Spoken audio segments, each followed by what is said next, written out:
I think there's a good chance you fall into one of two camps. On one side, you've got those people that wished Seiko had never made the NH34, but then on the other side, you've got those people that think it's the best thing to happen to the watch industry since... I don't know, I've got nothing to compare it to. But anyway, yeah, which one are you guys? Let me know in the comments section. If you are one of those people that loves the NH34 and can't get enough of dive-style GMT watches, then stick around because Phoibos have a new release.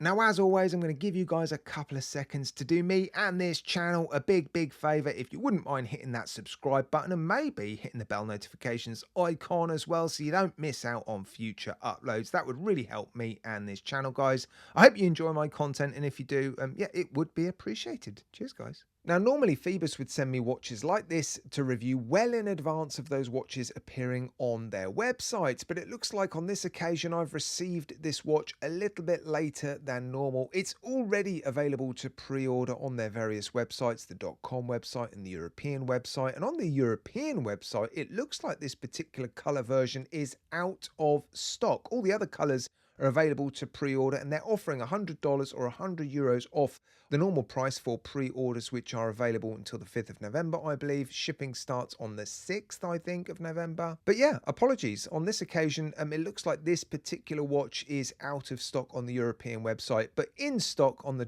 .com website. But unfortunately, not everybody can order from the .com website. I actually asked for the white dial black bezel insert version, as you would expect, but yeah, I think they'd already sent that one to someone else, so I received this one, and actually it is nice to have a bit more color in my review videos. So yeah, I'm pleased that they've sent me this rather interesting fading purple dial version with tinted blue lume. It's BGW9, but they've added a sort of colour to that lume look.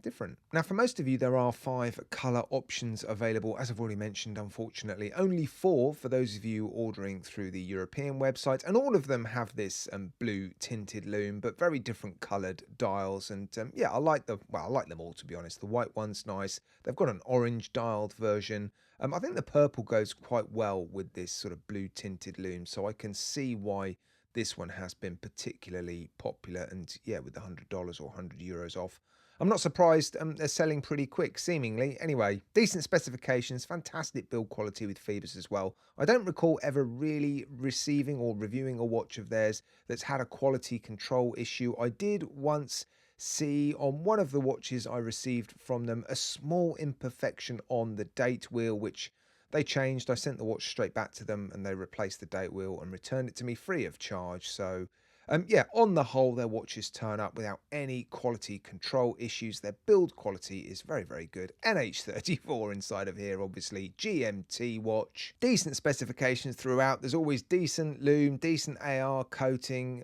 decent finishing, decent steel finishing, nice bright ceramic bezel insert. I will show you the lume at the end of the video. I'll do a lume degradation clip. Nice bracelet as well on this one. A 5-link slightly tapering engineer style bracelet. I think it suits the watch very nicely. Obviously, it's a diver GMT, so 200 meters of water resistance. Screw down case back, screw down crown. Let's have a little fiddle with a bezel. Of course, it's a GMT. I was getting all excited then, thinking I was going to have a diver's bezel. So yeah, 200 meter dive style watch, but obviously the bezel is of course the GMT bezel, so bi-directional bezel with the 24-hour numerals on it. Look, yeah, very nice, very smooth, very positive clicks at all of those points. Not a bezel that I'm going to fiddle with when the watch is on my wrist, but still, it does feel like a quality bezel action. I'll bring the watch closer to the mic so you can have a little listen. You probably can't hear very much, so you're not likely to learn anything from that, but still, yeah, it is a very nice, smooth bezel action. Bezel alignment is bang on as well. Look at that. Yeah, it would need to be as well with it only having 24 clicks. But yeah, I don't ever recall having a Phoibos with a misaligned bezel either. And some of their bezel actions on their actual dive watches are amongst the best I've ever felt. Their PY007C, I've mentioned it many times. I don't have that watch anymore, but the bezel action on that thing was unbelievable. Right, I've zoomed in so we can have a closer look at the dial. It's called the Wave Master because, well, the dial has waves on it. There's quite a bit going on actually, isn't there? A fading dial, so a sort of very dark or black outer edge to that dial, and then, yeah, fading slowly to a purple inner dial, a splash of colour on the GMT hand as well, making that GMT hand stand out. That very strong tinted loom, a splash of colour on the chapter ring as well, and then you've got the black and white bezel insert. So yeah, lots going on. The hand's nice and big and broad, decent sized hour hand, and then yeah, the GMT hand is obviously the GMT hand, printed logo. I know not everyone is a fan of the logo, and I'm not a massive fan of it myself. At the beginning, I suppose I was probably more put off by the logo, but I'm just used to it now. Sometimes these things just grow on you, don't they? 200M automatic at the bottom there. You couldn't really call this a dive watch because there's no diver's bezel. They've used a clasp, which I think they use on most of their watches. Nicely milled inner elements, giving that feeling of weight and quality. A pressed outer shell with double pushers and a signature safety latch there. Look, 3 micro adjustment options, and yeah, very nicely finished bracelet. Lots of brushing.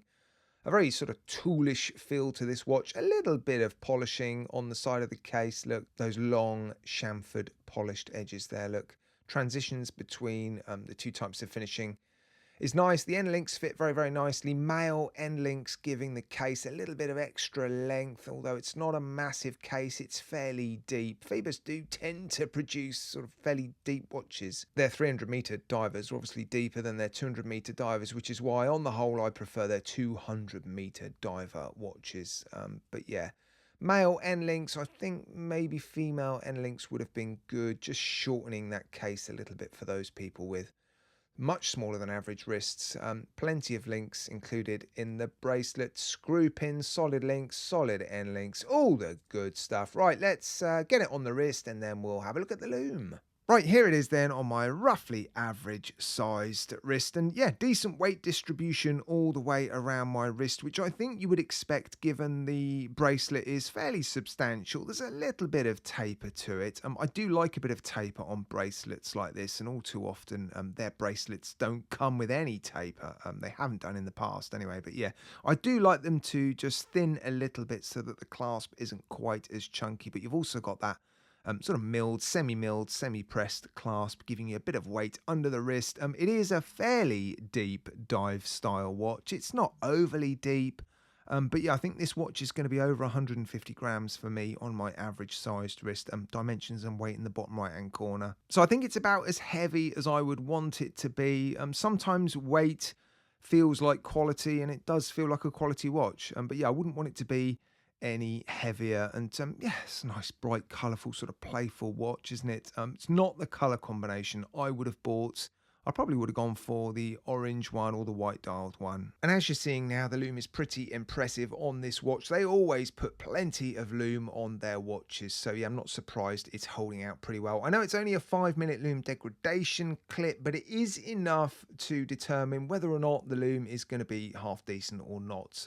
Yeah, I have filmed plenty of watches where the loom has faded completely in just those 5 minutes. Guys, as always, a massive thank you from me to you for tuning in. Of course, I do appreciate it. And yeah, take care, look after yourselves. You'll see me again very, very soon.